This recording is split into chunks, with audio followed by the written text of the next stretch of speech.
In this Star Wars Outlaws news update video, I will be sharing with you some brand new gameplay clips from the game, as well as some details, plus a bunch more cool stuff. But before we do take a look at everything though, make sure you do subscribe to this channel so you won't miss my hands-on preview, which is coming soon.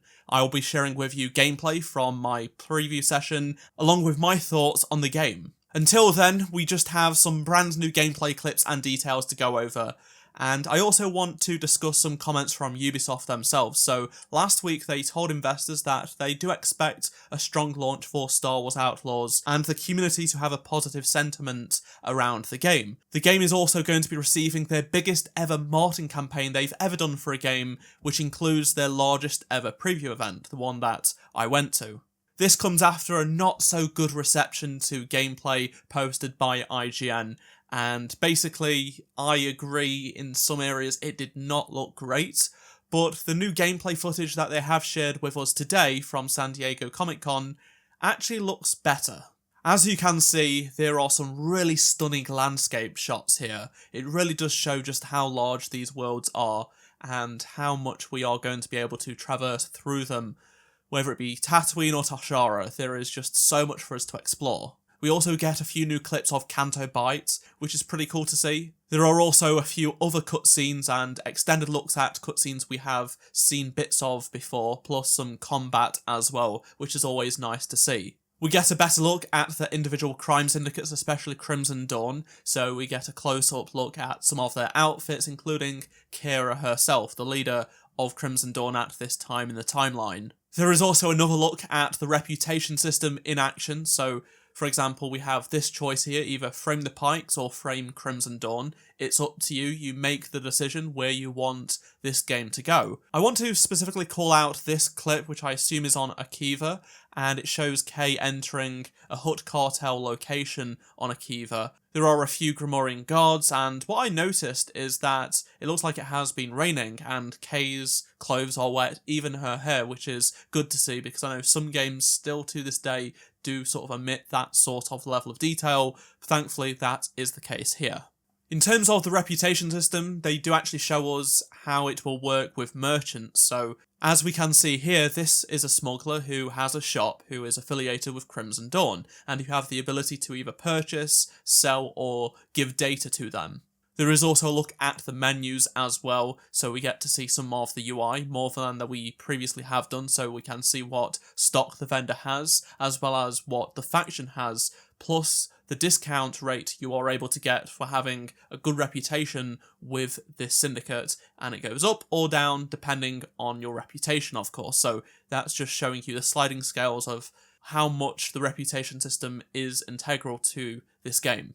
We have known for a while now that gameplay variables do change depending on the cosmetics you unlock, and as we can see here, this gunslinger belt specifically restores health for each enemy defeated during Adrenaline Rush. Overall, I think the selection of clips they've showed in this behind-the-scenes video talking about how they made various parts of the game, specifically the crime syndicates, was good. It shows a nice variety, and we are just over a month away from launch now, very, very close to getting into launch month. So it's no surprise that they are trying to show off more about the game without showing off too much, because at the end of the day, some people don't want to be spoiled. They want to go in completely blind, which is totally fine. They have also released more videos with IGN showing off how they built things like the Trailblazer and Nyx, so various concept art pieces were revealed in these videos, which was very nice to see, as well as footage of the developers working in the Snowdrop engine, which again is very rare for Star Wars games. We don't really get to see much of this, but I always like to see insights from the developers behind the scenes, this sort of stuff, so it's great that we are getting just little bits. I would like more, but of course, you'd always want more, whereas with here, it's better that we've got nothing in the past with some games, such as, say, Jedi Survivor, which didn't really get much of this content. There is also a really fun detail that I want to call out from this interview with Games Radar. So they talked about customization with ships and K, and in terms of customization for the Trailblazer, one new item that they're actually announcing here is that you will be able to change the colour of your ship's exhaust, which is really cool. So you don't have to use this blue looking exhaust when you are flying through space.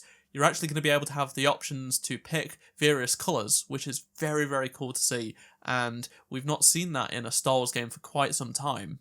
Now, inside the behind-the-scenes video that did release at San Diego Comic-Con last night was a bunch of concept art, and all of it looks really, really cool. But what if we got something even more in-depth? Well, that was also announced at San Diego Comic-Con last night, and this is the Art of Star Wars Outlaws. That's right, we are getting an Art of book for this game. We've had one of these for Jedi Survivor and Jedi Fallen Order previously from Dark Horse Comics, and they are also doing one for Star Wars Outlaws, which is just good to see. I really wish we got these for both Battlefront games and Squadrons, but the ones they've done for the 2 Jedi games were exceptional. I'm sure this one is going to be great as well. What you are seeing on screen right now is the cover and back cover for the book, along with various pages that have also been released.